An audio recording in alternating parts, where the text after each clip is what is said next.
kaalamang pangkalusugan na hatid ng Gold Shine Pharmaceuticals Incorporated, maker of Jim's Products. Ang kolesterol ay isang malapot na uri ng taba mula sa atay. Ito ay kailangan ng katawan sa paggawa ng cells, hormones at vitamin D. Kasama rin ito sa komposisyon ng cells at tumutulong sa pagtunaw ng mga laman sa tiyan. Bukod sa supply ng katawan, maaaring makuha ang kolesterol at triglycerides sa pagkain na tinaguri ang cholesterol foods. Ang triglyceride, gaya ng kolesterol, ay mapanganib kapag labis ang dami sa katawan.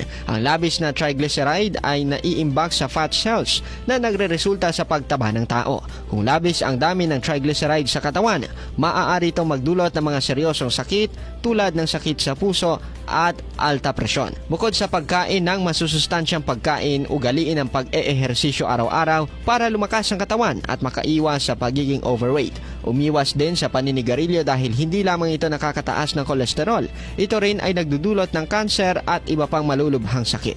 Kumonsulta sa inyong doktor upang mabigyan kayo ng tamang lunas sa inyong high cholesterol.